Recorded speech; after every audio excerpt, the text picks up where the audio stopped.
Sure. One of the things that I was really excited about when I first read this manuscript was discovering that the world of the story takes place 64 years before the first book and the first movie, which gave me the opportunity for many more new sort of ways to world build.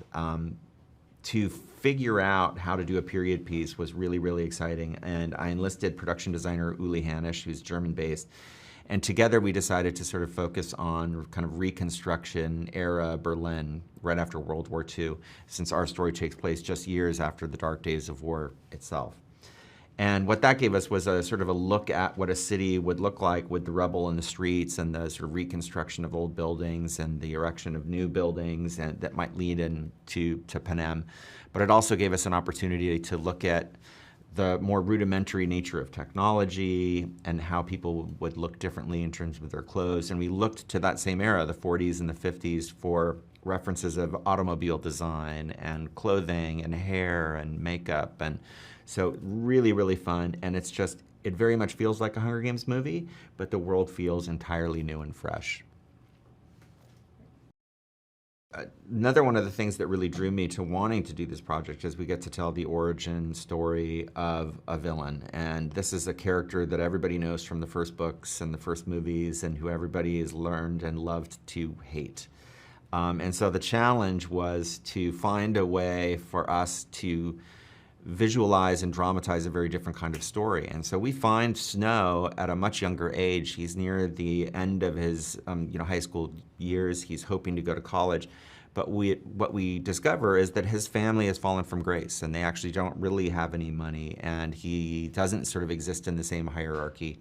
And he's putting on a show for all his classmates, and he desperately needs to win the prize at graduation just to support his family and to put food on the table. And so we were able to get audiences to get behind him and to understand him and to empathize with him and to root for him with what he wants. But also fun to, through the journey of the story, show him sort of descend into darkness and become the Snow that we know from the other films. One of the really interesting aspects of this movie, and especially for fans of the book, I think, is that we get to see the origins of a lot of things. We get to see the origin of Snow, we get to see the origins of the games and how the games are changing, the origin of songs, all that kind of thing, those kinds of things. The other thing that it does is, I think, in a really interesting way, is once you get through the story in this movie, you start to look at characters in a different way. You actually can go back to the original movies and the original books and go, wow, I never understood that because I didn't know the backstory fully. And so if you go back to a movie like Catching Fire and you realize that Snow has come to 12, and you may not at the time of seeing Catching Fire thought Snow had ever been to District 12. And then you come here and you realize he has a big history with District 12 and a big history with somebody really special in his life in District 12. And that definitely informs the way he feels about District 12 in general, but also about Katniss coming from District 12 and what she represents. The cast is just phenomenal in this movie. Tom Blythe, who plays young Snow, kind of came out of the blue for me. I was not that familiar with his work before. I hadn't seen his show, Billy the Kid.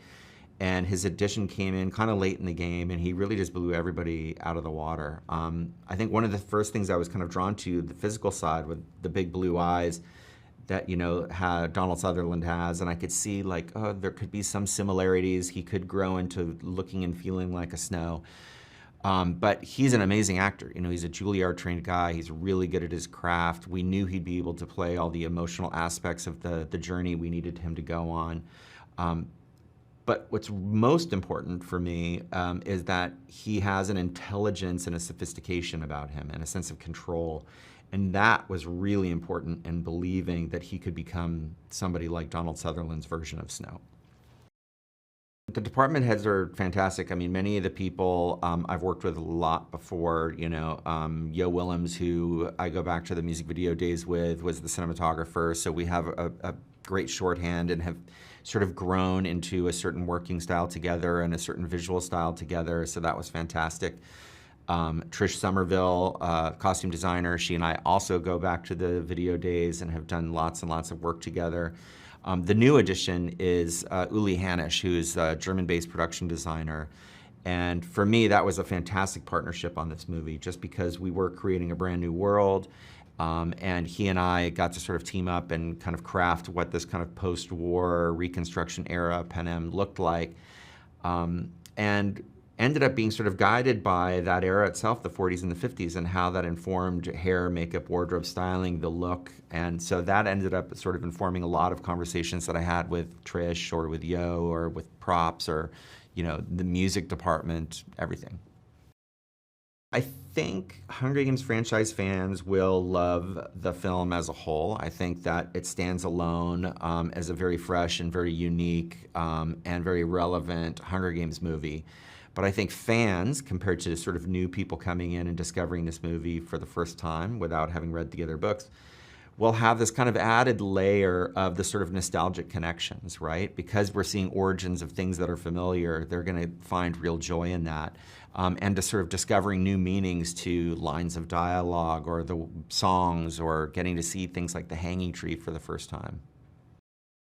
One of the things that Uli, the production designer, and I decided to do was try and make this as authentic and as grounded as possible, and we wanted to shoot in as many real locations as possible.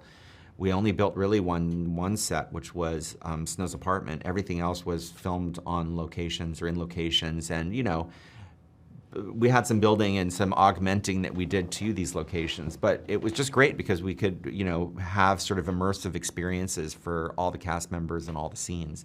So I found an amazing arena called Centennial Hall in Poland that we shot the games in, to this strange but beautiful kind of crematorium that we used for Dr. Gall's lab, to using the exterior of the Olympic Stadium in Berlin that, was where Jesse Owens ran in the Hitler Olympic Games. Just kind of crazy locations, but really, really immersive.